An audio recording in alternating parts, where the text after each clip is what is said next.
Siapa di antara kamu yang nggak pernah tahu atau nggak pernah dengar merek Bodrex, Neo Remasil, My Baby, sama Marina? Tahukah kamu, produk-produk itu diproduksi oleh perusahaan yang namanya PT Tempo Scan Pacific. Lalu gimana kinerja sahamnya?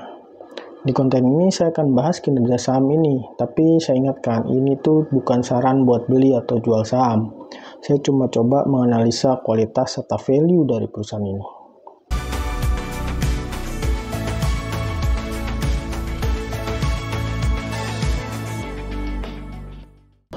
Kali ini saya akan mereview sisi fundamental dan value dari PT Tempo Scan Pacific. Review ini saya dasarkan dari laporan keuangan terbaru, yaitu Maret 2023. Harap diperhatikan bahwa review ini bukanlah saran untuk membeli atau menjual saham. Saya cuma menganalisis salah satu perusahaan di Bursa Efek.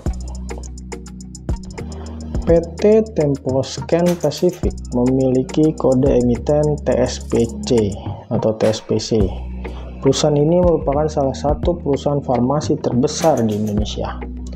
PT Tempo Scan Pacific atau TSP adalah perusahaan yang bergerak di bidang kesehatan dan kecantikan dengan produk-produk seperti obat-obatan, kosmetik, suplemen, dan perawatan tubuh.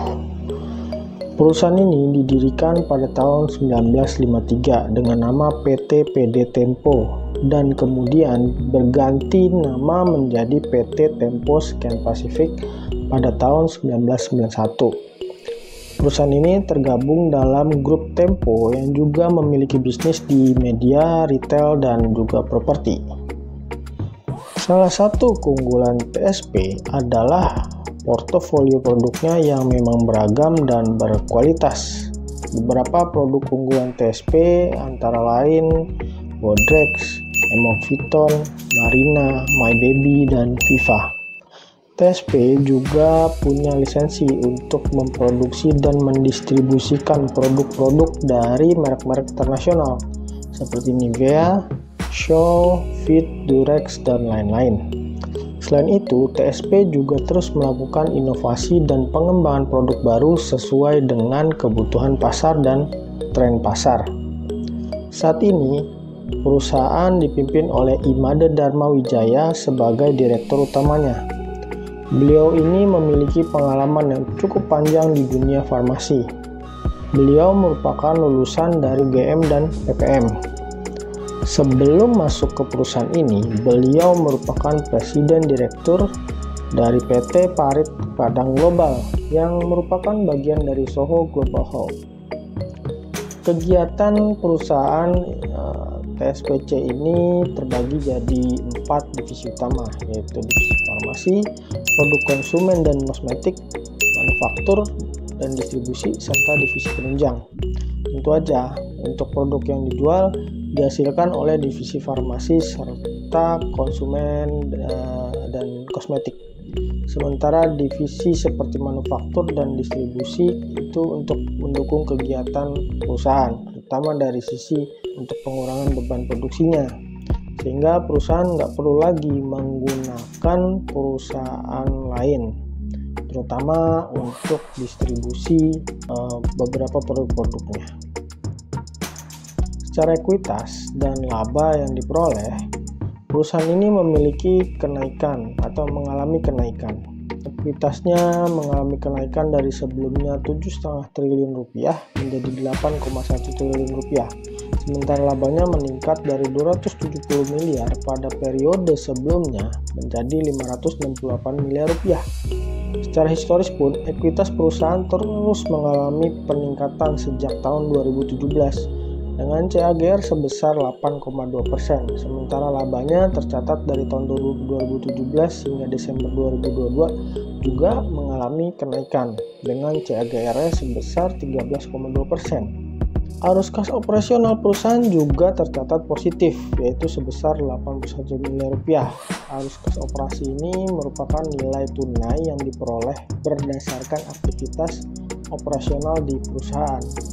Rasio arus kas operasi yang menunjukkan arah positif secara sederhana menandakan bahwa pendapatan perusahaan lebih banyak daripada pengeluaran perusahaan. Berdasarkan komposisi sahamnya pun, saham yang dimiliki oleh publik hanya sebesar 15,63%, sementara PT Boga Mulia Nagadi memiliki komposisi sebanyak 84,37%. Hal ini menunjukkan sesuatu yang baik, karena itu berarti PT Boga Mulia Nagadi cukup percaya dengan perusahaan ini, dengan manajemennya tentu saja. Dilihat dari rasio DER, perusahaan memiliki rasio sebesar 12%. Rasio DER ini dihitung berdasarkan pada hutang berbunga saja, karena memang hutang yang paling beresiko adalah hutang berbunga. Dan dengan nilai DER sebesar itu bisa dikatakan masih sangat aman, karena angkanya masih jauh di bawah 100%. Rasio DER yang kecil ini mengindikasikan hutang berbunga perusahaan jauh lebih kecil daripada modalnya, sehingga dapat dikatakan perusahaan ini memiliki resiko gagal bayar yang sangat kecil. Kecukupan kas dari perusahaan ini juga cukup baik, karena jumlah kas yang dimiliki oleh perusahaan itu melebihi hutang jangka panjangnya. Selain itu, jika dibandingkan dengan pengeluaran operasional atau OPEX-nya, perusahaan ini pun mampu membiayai OPEX-nya selama 6 bulan. Kemudian kalau kita bandingkan antara aset tetap dengan total aset, itu hasilnya adalah 25%, di mana hal ini cukup baik karena perusahaan yang baik nilai perbandingannya itu kurang dari 50%. Perbandingan aset tetap dengan total aset ini menunjukkan sejauh mana perusahaan bergantung dengan aktiva tetap perusahaan dalam menjalankan operasional perusahaan. Rasio aset tetap dibanding total aset yang terlalu tinggi dapat menurunkan tingkat profitabilitas, karena menunjukkan bahwa telah terjadi ketidakefisiensian perusahaan dalam penggunaan modalnya. Jumlah persediaan yang dimiliki oleh perusahaan ini juga masih wajar, terutama jika dilihat dari COGS dan piutang usahanya. Jumlah persediaan dari perusahaan ini adalah sebesar 2 triliun rupiah, dan itu setara 1,3 bulan piutang usaha, dan juga setara dengan 3 bulan COGS-nya. Perusahaan yang baik memiliki persediaan setara dengan 3 bulan, baik dari sisi COGS maupun dari sisi piutang usaha. Tetapi nilai persediaan ini juga perlu dilihat lagi industrinya. Kalau industri yang produknya masa kedaluar rasanya cepat, maka perbandingan antara persediaan dengan COGS-nya juga akan lebih pendek waktunya. Rasio lain yang kita lihat itu adalah NPM atau Net Profit Margin, atau sebuah rasio yang digunakan untuk membandingkan keuntungan dengan total seluruh uang yang dihasilkan perusahaan.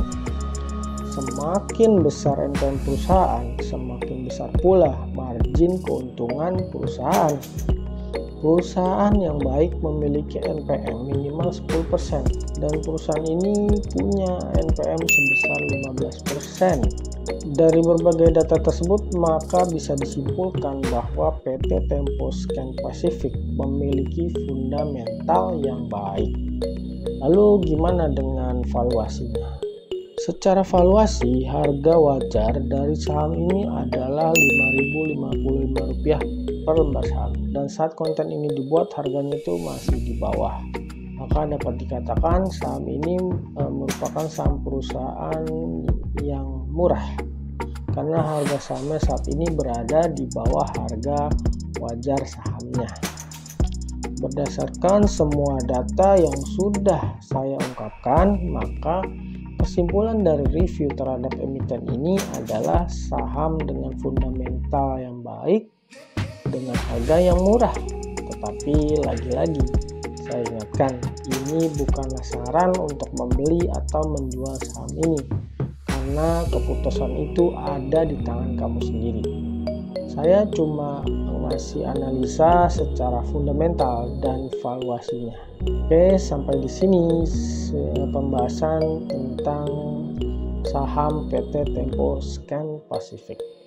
Sampai jumpa di konten berikutnya.